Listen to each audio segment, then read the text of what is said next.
Like, imagine people are objecting.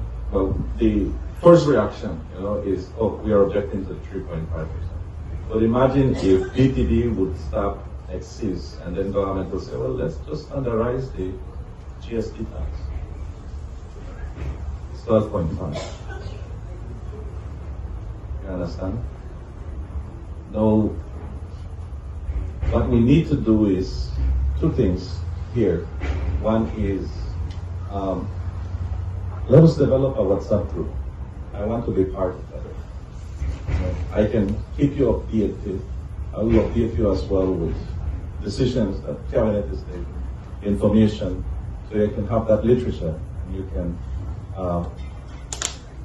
we can have that communication. You will not be assuming, okay, what's happening? Because communication coming from the Mopan and trickle it down is one thought.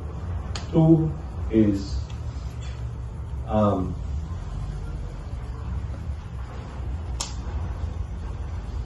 involved. I will ask personally, I will ask BTD to have more involvement here in the Toledo district and more presence, because that's very important. A lot of times, and it was interested, how much times in their marketing tools that they're using, whether they're visual or literature, Punta Gorda's name is being highlighted, or the Toledo district. And so we need to attract them. I don't want to say we will demand for them. In other words, we will definitely request and say, you know what, you need to have a little bit more presence in Toledo. Will that work? Yeah. There's a lot of revenue coming for that place out there. I tell you, because I used to work out there for 8 years with the university on the ground, I believe, and finance the outlet, because a lot of Guatemalan and Honduran come across and use that spot.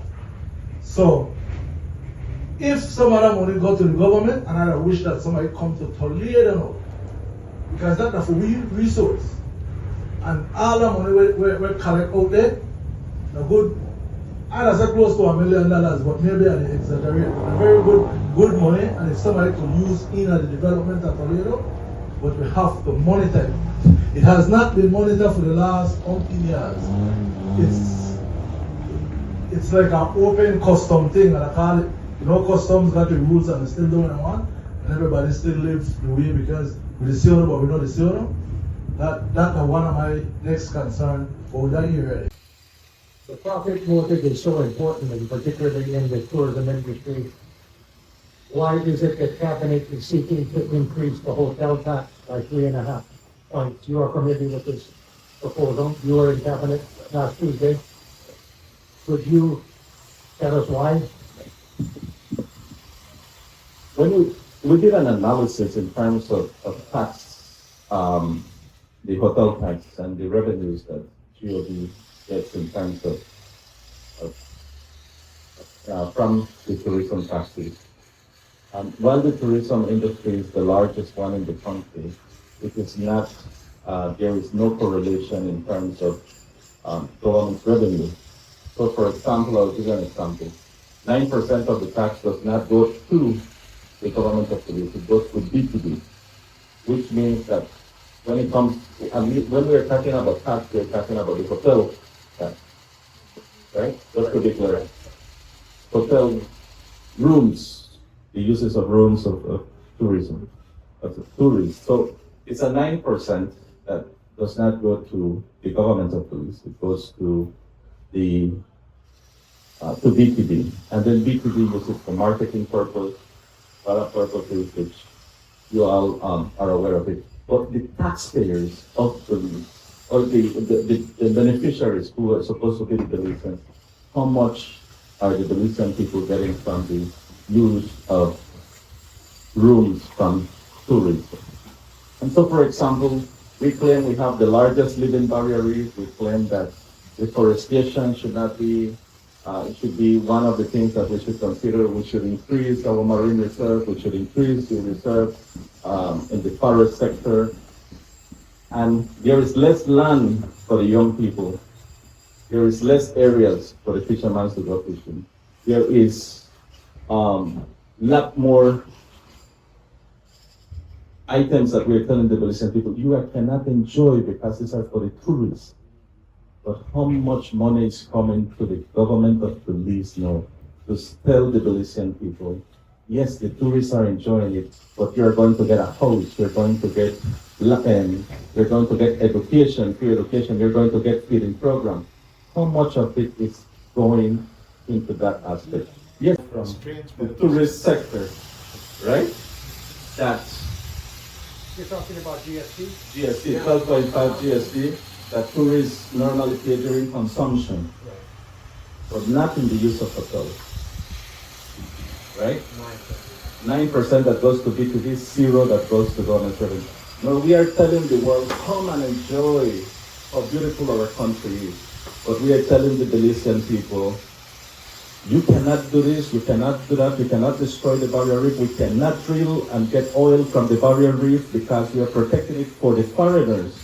But how much is the locals are going to get out of it? Just for record, Jamaica just found oil, $70 billion, and they will destroy their barrier reef. Our barrier reef have oil. Are we going to destroy it? No. Let me compare some numbers now. When you look at Guatemala, I just came from Guatemala. Guatemala, the fees that are being charged, hotel tax, 10%, and the IVA, 12%, 22% that goes into government fees. The United States, excess, 18% state tax, 3% hotel tax, and there is another 3%. Bahamas is almost 33%. Most of the Caribbean countries is around 33% just in terms of hotel. How much is Belize getting? 0%. No, my argument will not be on that tax. I can easily say to you, why don't you negotiate now maybe something different and say, okay, let's reduce the tax to them. An example, or the fees at the airport. Okay, to balance it out. I don't believe, or a place to be educated is enjoying and benefiting from the tourism sector. Okay, so these are the things that we need to look at, and I think I would recommend us not to be reactive. I would recommend that we do some proper analysis and hold the government accountable that zero corruption and the taxpayers' money should be used for the purpose of improving the lives of all Belizeans. Maybe it's my old journalist for me coming out, but Minister, I'm disappointed in what you're saying. Let me give an example. At my resort, I employ 160 people. Right. 20 of whom come from your favorite village of Bay Vista. No, that's my So- second word. so- PG is a town, Bay Vista is a village. Your favorite village of Bay Vista. So I don't understand how you can come sit here and wonder what tourism is doing for the average person. Okay? The employment in the tourism industry is huge. It's the biggest employer. But let me not dwell on that. The approach that you're taking, I understand it, but when you're saying, well, BTB gets the 9% and the people of Belize get nothing. No, it's BTB's funds that, the primary purpose is to market the country, to create more business, and it has been successful. Tourism is the fastest growing part of the economy. Right. Tourism, BTB money built a polyclinic at Placencia. Tourism money is going to build the marina that we're talking about in Punta Gorda. Tourism money is doing everything for the country. I think, and I'm sorry, I don't want to preempt what anyone has to say, but I know sometimes you need a loudmouth to raise certain issues, right? But I think what the people in this, on this veranda want to know is, from you, you're a member of the government, then we want to know from where you sit, what can you do to help tourism in Toledo and put more money in the pockets of these people and the people who work for them?